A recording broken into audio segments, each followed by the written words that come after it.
was the issue about abortion was brought to General Conference in session by the General Conference Committee. Ibig sabihin, ito bang General Conference Committee, ang usapin tungkol sa abortion, nadala ba ito sa General Conference in session, which is, kabaliktaran naman sa sinabi na hindi rin ito nakarating sa General Conference session. Tanong, nadala ba o hindi ang usapin ito? Ito ang sagot. Ito ang sagot, mga kapatid. Pakinggan yung maigi. The answer is, yes.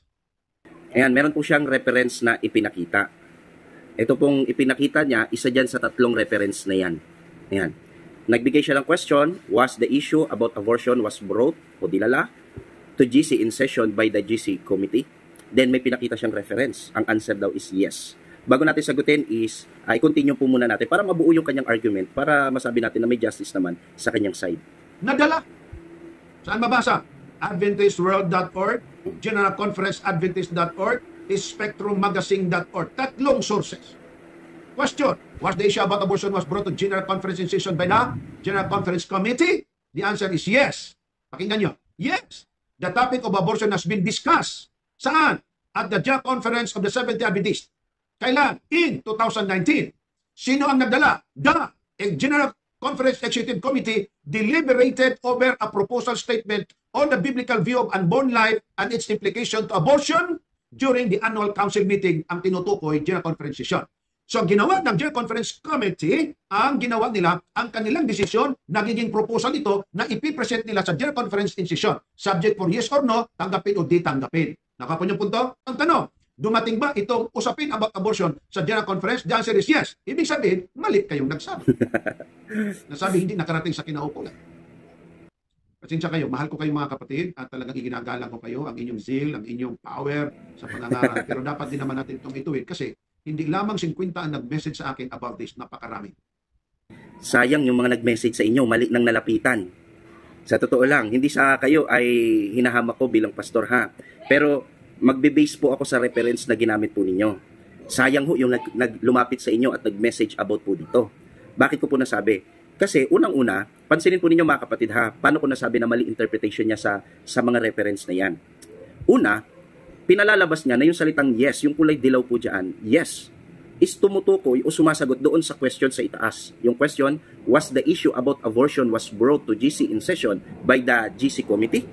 Dahil gumawa siya ng question, tapos idinugtong niya yung reference, lumitaw tuloy na yung salitang yes, sumasagot sa question. Pero dapat nyo mapansin, yun pong question sa taas, hindi po yun, wala po yun sa mismong reference ha.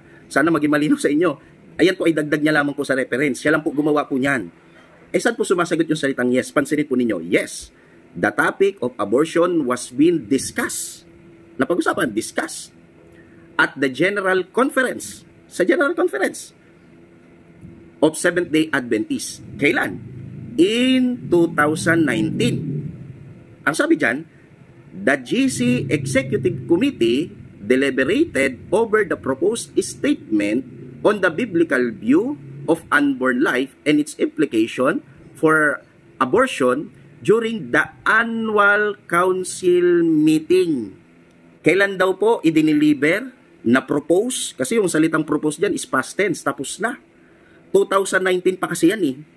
Sa totoo lang, gas-gas na yan eh. Wala namang miyembro na talagang may background sa pagkakaiba ng GC in session at saka executive committee ang maniniwala na noong 2019 nagkaroon ng full in session. Hindi naman po full in session yung naganap noong 2019. Hindi ko alam kung may makukumbinsi kang pastor dyan. Sa totoo lang, ako naniniwala, ikaw lang may ganyang paniniwala. Oh, sa totoo lang, maniwala kayo sa akin. Ikaw lang may ganyang paniniwala at saka yung mga followers mo.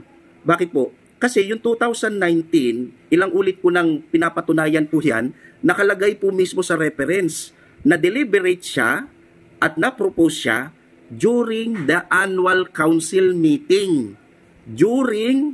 Tingnan nyo po, during their annual council meeting.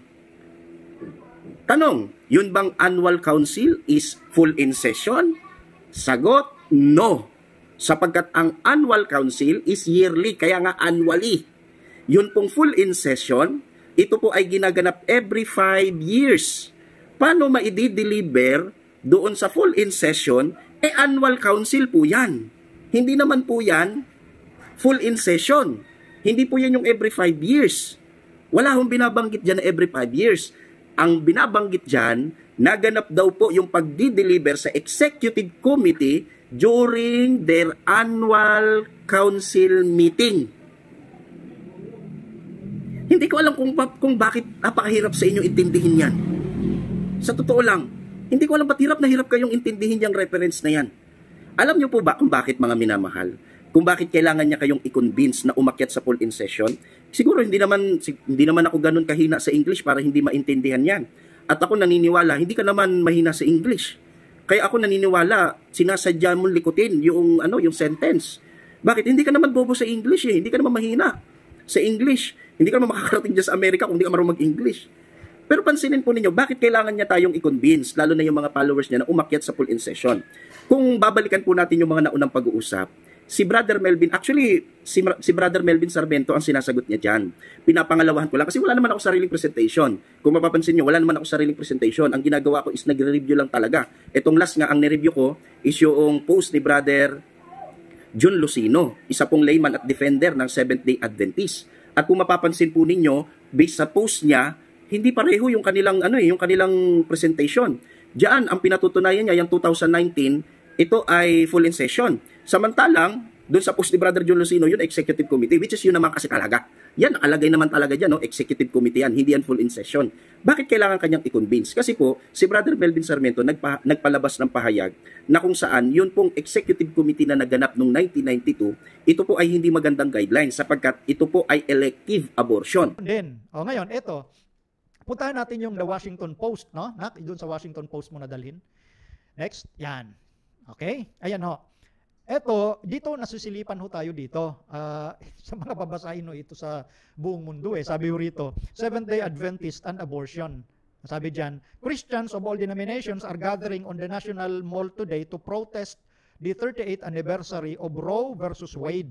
Yan yung binanggit natin kanina. The 1973 Supreme Court decision that legalized abortion nationwide. Pero sabi nga natin na overrule na ngayon yan. But one denomination that may be sparsely represented is Seventh-day Adventist, whose large worldwide network of 170 hospitals allows elective abortion. Kita nyo? No, kasi in fairness sa ibang mga pananampalataya, syempre, against sila sa abortion. Lalo na ang Roman Catholic, against sila sa abortion. Okay? Ayaw nila ng abortion. Kaya nga, eto nga, nung anniversary noon, ng 38th anniversary, ng usapin nga ni Jane Roe versus Wade, dahil pinaburan nga noong 1973 ng Supreme Court decision na illegalize yung abortion nationwide. Pero may isang sekta, denomination, na hindi nag-represent ang Seventh-day Adventist. Bakit? Kasi sa yung mga hospitals nila, 170 hospitals, pinapahintulutan yung elective abortion. Ano yung elective? Yun nasa guidelines na pinabasa natin. So kaya wala tayong representation doon, meaning hindi tayo against sa abortion. Kaya nga, dito, nasilipan ho tayo dito. Alam naman ho, no, ng ibang mga pananampalataya, ng Adventist, yun na, dahil doon nga sa pagpapasya, doon sa General Conference Executive Committee na killing sa abortion. At dahil po diyan, naganap po yung pag-a-abort ng mga bata sa mga ospital ng Seventh-day Adventist. From 1970, 1971, then hanggang dumating yung Executive Committee noong 1992. Based nga sa post ni Brother John Lucino, ito po ay malinaw na pro-choice. At kay Brother Melvin Sarmiento naman, ito naman po ay elective abortion. Gaya ng aking binanggit, yung elective abortion, number 1 lang doon yung therapeutic. Kapag nakarinig ka ng defender at sinabing, tanungin mo siya kung ano yung abortion na nagaganap sa Adventist, siguradong ang sasabihin, yan po ay therapeutic. Tapos yung number 1 lang ang ipapaliwanag. Ito yung circumstances na manganganib ang buhay ng magulang. Yun lang po yun. Pero based po sa guidelines na naipasa noong 1992, ay binabanggit na even yun pong mga may physically and mentally defect. Like for example, yung mga may Down syndrome or mongoloid, sa 1992 guidelines, ito po ay pinahihintulutang i-abort as long as yung magulang hindi pinilit at sariling kagustuhan na magpa-abort. Ganon din yung may kaso ng rape and incest, pinapayagan sa ating i-abort. Can you imagine? Nagkaroon na ng problema, na rape na, kasalanan na nga yung bagay na yun na hindi naman ginusto ng babae, tapos dadagdagan pa ng another kasalanan dahil sa guidelines na inilabas ng General Conference. So mali po yun mali na ipalaglag mo yung naging bunga ng rape at saka incest, yung pagkakaroon ng sexual intercourse sa circle ng malalapit na pamilya. Pero syempre alam natin na hindi rin maganda yung ikaw ay ma-rape or magkaroon ng family intercourse sa circle ng family or incest. Ayaw natin yan bilang Kristiyano, bilang Adventist. But the point is, hindi po yun sapat na dahilan para ipa-abort mo yung bata. Sabihin na natin wala tayo sa sapatos ng babae. Sabihin natin wala tayo sa kanyang pinagdadaanan. Pero kagaya ng mga nauna kong video, sinabi ko na, saan mo man padaan-daanin yan, magiging murder po yan pag pinalaglag mo. Bakit? Wala namang kinalaman yung bata. Hindi niya naman ginusto na ma-rape yung magulang. Hindi niya naman ginusto na magkaroon ng pagtatalik ang ama at saka anak or yung magpinsan. Pag may nabuo sa sinapupunan, hindi niya naman kasalanan yun. Kasalanan po yun kung sino man ang may kagagawan sa bagay na yun. Kaya hindi yun dapat ipa-abort. So dito makikita nyo yung idea, bakit kailangan kang i-convince ni Pastor Dizon na nagkaroon ng deliberation sa full in session. Bakit? Para ma-divert yung mali o pangit na guidelines na lumabas ng 1992. So dadalhin ka ngayon dito sa may statement. Pinaliwanag ko na yan, iba yung statement, iba yung guidelines. Meron siyang pinakita, itong binabanggit yan po ay 2019 statement. Pero pag tiningnan mo naman, yung 2019 guidelines, same pa rin po. Pinapayagan pa rin po sa 2019 abortion guidelines na i-abort yung mga may Down syndrome at saka yung bunga ng rape and incest. Kahit po yung ipanganak mo na may abnormalities physically at mentally ng bata, pero buhay ang bata. Pinapayagan pong i-abort po yan even sa 2019. Kaya nga gumagawa siya ng smoke screen, ang ipinapakita, ikinukonvince tayo dito po sa 2019 statement. So nagets nyo na po, kailangan kang maniwala sa kanya, kailangan kanyang i-convince. Nga lamang pastor, siguro sila mapaniwala mo. Pero yung talagang tunay na nagre-research, hindi po yan makukonvince dyan. Kasi yung 2019, gaya ng paulit-ulit kong binabanggit, hindi po yan full in session. Hindi ko alam bakit naniniwala kayo kay pastor. Nakalagay mismo sa reference, yan po ay deliberated and proposed during their annual council meeting. Ang annually, yearly po yan. Yun po yung executive committee. Yun pong full in session na gustong ipilit ni pastor, ginagana po yun every 5 years. Hindi po every 5 years po yan. Bakit po? Bakit natin nasabi? Kasi kung yan ay every 5 years, 2019 yan. Bumilang ka ng 5 taon, 2024 po ang ikalimang taon po niyan. Ngayon po ay 2024, matatapos na yung taon. Bakit walang full in session? Bakit walang full in session? Kala ko ba every 5 years? 2019 yan. Nag-gets nyo yung point? Ang daling mabisto kung totoo yung sinasabi niya. Alam niyo po kung kailan yung susunod na full in session? Next year. Ibig sabihin, hindi pwedeng maging full in session yan 2019. Bakit? Kasi po, yung natapos na full in session, hindi naman pinag-usapan yung abortion doon. Ang pinag-usapan doon is women's ordination. Ipinapasa na ang Adventist Church ay magkaroon ng ordained pastor na babae, pastora. Yun po yung pinag-usapan noong last na full in session. Wala namang pinag-usapan na ano po diyan, na abortion. At yung sunod na full in session, next year pa. Kaya paano mangyayari na na-deliver? Paano mangyayari na napag-usapan yung abortion? Hindi pa nga nagaganap. At sa natapos na full in session, hindi naman pinag-usapan, yun pong abortion. So lumilitaw talaga na hindi naiintindihan ni pastor yung kanyang binabasa. Hindi niya rin naiintindihan yung pagkakaiba ng statement at saka guidelines. Kasi yung gusto niyang ipakain sa atin, yan po kung titingnan mo, this statement was eventually adopted and outlines the church state on the sanctity of life and the moral considerations surrounding abortion. Napansin nyo, hindi po yan guidelines eh. Nilayo naman masyado yung pinag-uusapan. Yung pinag-uusapan kung nadala ba o hindi sa GCN session, hindi po yung statement kundi yung guidelines. Nagets nyo po? Kaya dito po, sobrang mali si pastor. Una, yung salitang yes, hindi po sumasagot doon sa question na nilagay niya sa taas. Dagdag niya lang ho yan. Wala ho yan sa mismong reference. Hindi niya man lang pinaliwanag.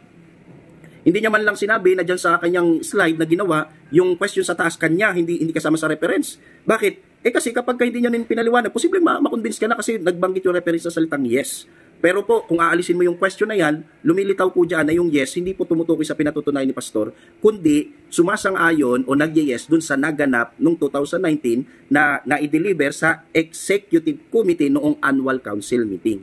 So malinaw po yan ha. Sana wag ho kayong madaya. Kaya ako naniniwala, tama yung aking ginagawang pag-expose. At yun pong ginagawa ng mga ito, tinatago talaga nila yung totoo. Kaya tama talaga na ihayag ito online. Malalaman mo kung sino yung talagang tunay na nagmamalasakit eh. Sino yung talagang may concern? Masabi mo ba na may concern na Adventist ang isang tao, pastor na pastor, tapos hindi tama yung information na binibigay? Sa totoo lang, itanong mo sa pastor mo, ikaw mismo, kasi sina-challenge tayo ni pastor eh. Itanong mo sa pastor mo ngayon, kung talagang napag-usapan, kaso ang problema, Marami sa mga pastor, wala rin alam sa background about dito sa pinag-uusapan eh. Ito yung problema rin minsan. May mga pastor tayo, hindi sila well-known sa ganitong usapin. Pero magkaganon pa man, bakit hindi mo subukang itry? Baka sakali. Masasagot ka niyan. Ako naniniwala, kung yung pastor na tatanungan mo, marunong talaga sa pinag-uusapan, imposible yan kumantpi kay pastor. Kasi napakaraming reference na ipinapakita ni pastor, kahit isa, wala akong makita dyan. Wala akong makita dyan na talagang nakarating sa full incession yung usapin sa abortion. So meaning, nananatili yung 1992 guidelines. Kasi pagdating ng 2019, same pa rin naman, yun din po yun. Pinapayagan pa rin i-abort yung mga mongoloid, may kaso ng rape and incest, o kaya yung bata na kung saan may papanganak mo naman pero may abnormalities. Kung mo ba may kapansanan, bawal na silang mabuhay sa mundo? Kung mo ba ganun, bawal na ba silang ipanganak? Isipin mo yan, maling-mali kasi yung guidelines. So yung solusyon niya na lang, i-convince kayo na umakyat sa full incession para maitago niya dito sa 2019, which is statement naman yan, hindi naman po yan guidelines. Bakit hindi mo basahin yung 2019 guidelines? Hindi ka rin makakalusot. Dahil sa 2019 guidelines, same po sa 1992 na naipasa sa Executive Committee, ito po ay pro-choice, hindi po pro-life. Tuloy po natin yung video.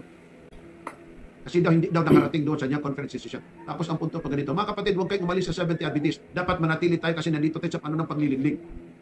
Mga kapatid, maliliglig talaga ang tao kung ang ating sinasabi ay hindi naman talaga tama o ayun. Naintindihan ko yung sinasabing, hindi ko sinisiraan ang ating denomination sapagkat Seventh-day Adventist ako. Kakagatin ko ba ang sarili kong laman? Ang sagot, yes. Pero hindi. Isipin mo, ito, binabanatan niya dito si Brother Melvin Sarmiento. Panoorin nyo na lang yung video ni Brother Melvin Sarmiento.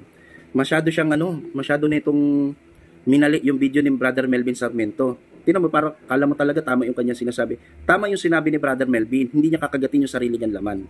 Talagang in-expose niya lang kung ano po talaga yung nangyari during 1970, 1971, 1992 hanggang sa kasalukuyan. In-expose niya lang po yan na kahit siya hindi po sang-ayon sa guidelines, kahit yung current guidelines ngayon, 2019, hindi po sang-ayon si Brother Melvin Sarmiento. Walang mali doon kasi mali naman talaga yung guidelines. Kung tunay ka na Adventist, anong part mo? Yakapin yun? Hindi, kung talagang tunay kang Adventist, dapat mawala talaga yan. Dapat gumawa ng paraan, even yung individual na member na magkaisa, na yan po ay mapag-usapan next year. Ang problema, tinatago ninyo yung katotohanan. Paano mapag-uusapan next year? Anyway, marami naman talaga nagdududa na mapag-uusapan yan sapagkat marami kasing, alam nyo na, tinan mo, nung naglabas ako ng video about abortion, ayaw maniwala. Ibig sabihin, hindi sila kumbinsido na may dapat baguhin sa guidelines. Yan po yung nagiging dahilan. Kaya malaki yung chance na hindi talaga pag-usapan yun pong abortion. Sino lang yung tumututol sa guidelines? Di yung nag-aral. Yun talagang nagsuri. Yung iba, hindi ko alam kung anong ginawa sa pagiging Seventh-day Adventist. Nyo ba alam na pagka kayo kumakain din sa nakakagat din ninyo ay yung sariling laman, pati yung inyong gilagid yung nakakagat yan? At hindi nyo ba alam, knowingly or unknowingly, intentional or unintentional, nasasaktan din natin ang ating sarili? Sa ating mga maling aksyon. Sampu lang yan. Mayroon tayong inaabot isang bagay, aray, hanggang nabibigla yung ating muscles. Hindi natin sadya. Pero mismo ang ating sarili nasasaktan. Minsan, pag bangon natin, mali. Pag step natin, mali. Nagbubuhat, mali. Ayaw mo natin saktan ang ating sarili. Knowingly, unknowingly, purposely or not purposely, nasasaktan natin. I do believe kayo ay mga matatalino at magagaling na mga tao. Tingin ko sa inyo po bumabalik yung sinasabi nyo, Pastor. Sa inyo ho kasi mali yung inyong ipinipresenta sa tao. Bakit hindi nyo na kasi aminin? Ba't hindi nyo pa sabihin ang totoo? Kasi hindi naman nakatago yan, mga kapatid. I-search nyo nga yung tatlong yan, yung adventistworld.org, gcadventist.org, spectrummagazine.org. Yan pong spectrummagazine.org. Yan po yung ipinakita kong reference sa post, yung part 2 na pagsagot ko doon sa post ni Brother John Lucino. Meron kasi ako talaga ng mga yan. At kung babasahin mo lang yan ng maayos, hindi ka talaga makukumbis na umakit sa full session. Wala naman kasi talaga dyan. Hindi yung salitang full session, hindi ka nabanggit dyan. I-challenge ko kayo lahat, yung mga naniniwala dito kay Pastor, yung mga followers niya. I-challenge ko kayo, buklatin nyo yung tatlong yan. Kahit yan mismong reference na ginamit niya. Wala nga akong full session ho dyan. Annual po yan, annual council po yan. Bahala na ho kayo na lang bahala tumimbak. Tuloy ko yung video. Akin lamang, again, gusto ko lamang maibigay din ang punto na ang Seventh-day Adventist Church ay wala tayong stand na tayo ay mag-abortion. Tayo ay pro-abortion. Pabor sa abortion. Sa ngalan palang abortion, pangit na pakinggan Dito sa amin lang gilid, meron ditong napakalaking building. Yan. Wala daw tayong stand na tayo pro o pabor sa abortion. Napansin niyo po ba yun? Wala naman akong tinukoy na meron tayong official stand, which is yung statement na tayo ay pro sa abortion. Ang totoo, kung babalikan nyo nga yung mga video ko, mapapansin nyo po doon na may pagkakaiba yung sinasabi kong pro-abortion ng Adventist when it comes guidelines at saka statement. Kasi sa statement, ito yung official stand, talaga namang hindi tayo pro sa abortion. Hindi ko alam ba't hindi mo makuha yung aking ibig sabihin. Ang pinalalabas kasi ni Pastor, itinuturo ko na pro sa abortion ng Adventist. Ilang ulit ko bang lilinawin sa inyo na ako po, ang tinututulan ko, yung pagiging pro ng Adventist sa abortion using guidelines, hindi po statement. Pagdating sa statement, belief, paniniwala, ako naniniwala, ako mismo naniniwala ang Adventist pro-life. Pero hindi mo matatayuan yan kasi merong pesting guidelines. Na yung guidelines na yan, pro-choice po yan, hindi po yan pro-life. Elective po yan, hindi po yan therapeutic, maliban sa number 1.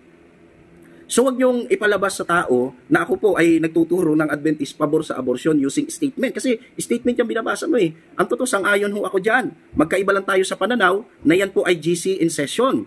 Hindi po yan GC in session or full in session. Yan po ay executive committee. O kaya mali talaga kayo eh, kahit anong gawin po natin. So maliwanag po mga kapatid, tuloy ko po yung video. No to abortion. Ang Seventh Adventist Luma Linda mismo ang ginawa nila. Tinuturuan pa yung mga babaeng buntis kung paano magiging responsible parent. Tapos i-abort pa. Huwag na kayo magturo ng responsible parenthood kung tayo naman nag-abort agad. Bakit? Abort lang naman namin yan. Ba't tuturuan pa namin kayo? Tama. Tama. Eh, bakit pa kayo nagturo ng maging responsible parent? I-abort nyo rin pala. Alam mo, Pastor, kung base sa sinasabi mo, sang-ayon ako dyan. Pero kung sasabihin mo, yan ang posisyon ko, nagkakamali ka. Wala akong sinasabi kailanman na, oy, Adventist ako eh. Magpa-abort ka? Pwede sa amin eh. Tara, abort kita. Walang ganon. Hindi ako nagsasabi ng ganon. Ang problema, ibinibigay nyo sa akin yung bagay na hindi ko pinaniniwalaan. Itinuturo ko ng Adventist pro-abortion using guidelines. Kasi po sa ospital, hindi naman po statement yung tatakbo guidelines. Ano ba yung guidelines ng ospital? Oh. At based sa guidelines ng ospital, tayo talaga nagkakandak ng elective abortion. Malinaw po yan ha. Kaya sa bahaging ito, gusto kong ituwid si Pastor. Baka mamaya kasi ma-misinterpret. Ini-extreme ni Pastor, hindi ko naman ito belief, hindi ko ito tinuro, hindi ko ito paniniwala. Kaya sana maging malinaw sa inyo na hindi lahat ng sinasabi ni Pastor na stand ko daw ay totoo. Marami sa binabanggit niya, hindi ko talaga stand. Ginagawa niyang extreme. Hindi po ganoon. So ang tanong, ito bang issue about abortion nakarating sa General Conference Session? The answer is yes. Sino ang nagdala nitong usaping ito? Yung inutusan ng General Conference Committee. So nagkaroon ng deliberation. Yung kanilang ideya, conclusion nila, proposal pa yun, hindi pa yun final. Dadalayin nila yung kanilang proposal. Ano ang kanilang pinag-usapan? Ito, proposal about statement on the biblical view of unborn life and its important for abortion during their annual council meeting. So ang pinag-usapan dito, biblical view of unborn life at saka implications for abortion. Yun ang kanilang pinakapunto. This statement was eventually adopted. So itong statement na ginawa ng Conference Committee, eventually, hindi bigla, okay, hindi bigla, pinag-aralan dito ng Conference Institution, eventually adopted and outlines the church stance on the sanctity of life and the moral considerations surrounding abortion. So ano pinagdainan dito? Ay merong sanctity of life at saka moral consideration surrounding abortion. Hindi tayo pro-abortion. Napansin niyo po ba? Napansin niyo yung kung paano niya dinideliver yung reference? Kanina sabi niya subject for yes and no. Nabasa niya dyan, based sa statement na yan, na-adapt na pala, past tense na. It's like 2019, na-adapt na, tapos na kasi yan, Pastor eh. Hindi ko alam kung anong gagawin ko sa inyo. Paano ba, anong gagawin natin dyan? Alam nga matanggapin ko, tingnan mo, nagkawindang-windang siya na mismo. Kanina, sabi niya, proposal pa daw. Proposal subject for yes and no. Biglang nabasa niya, adopted. Actually, kasi yung 2019, official statement na kasi yan. Hindi po yan yung subject pa for yes and no. Hindi yung totoo. Yung kaya tinan mo, nagkakawindang-windang ang presentation. Ang gulo eh. Kanina sabi niya, subject for yes and no. Ngayon, na-adapt na pala kasi nung binasa niya ng buo, nabasa niya yung salitang adopted. So, maliwanag po na nagkakamali talaga si Pastor. At ito, lilinawin ko ha, itong reference na po yan po ay official statement na po natin. Kasi po, statement po yan. Hindi po yan guidelines. Yung sinasabi po natin na nagkaroon ng abortion using guidelines, not statement. Kaya kahit ang statement natin, pro-life, dahil merong guidelines na pro-choice na isagawa ang mga abortion sa mga ospital ng Adventist, kahit statement natin ay pro-life dahil sa guidelines na elective abortion. Kaya hindi mo talaga maitatago ang katotohanan kahit anong gawin yung pagbaluktot dyan sa reference na yan. Tapos sasabihin pa, sangkot ang ating mga leaders dito. Si Dr. James Anderson lang ang nagsabi. Tapos officers na natin ang nasangkot. Ano ba naman yan? Paulit-ulit. Sa tanong, ang General Conference Executive Committee, nagkaroon sila ng recommendation at nag-deliberation sila sa kanilang na-arrive na konklusyon at dinala sa General Conference in session noong 2019 at ito naman ang eventually yung ngayon sinabi ngayon agad tinanggap. Okay? Eventually, dandahan ito, pinag-aralan din at pinagpipray. Ito mga kapatid ay na-adapt. Saan mabasa? Ayan po, dito sa ibabaw. If you have any specific questions about statement of the church guidelines, feel free to ask. Pwede naman tayo magtanong. Pwede nyo i-google yan. Saan daw na-adapt? Saan daw na-adapt? Sabi niya, tinuro yung if you have any specific question. Wala naman nasagot, hindi naman nasagot dyan. Ano kaya yung pinagsasabi ni Pastor? Sige na, palagpasin na nga natin yan. Nauumay na ako.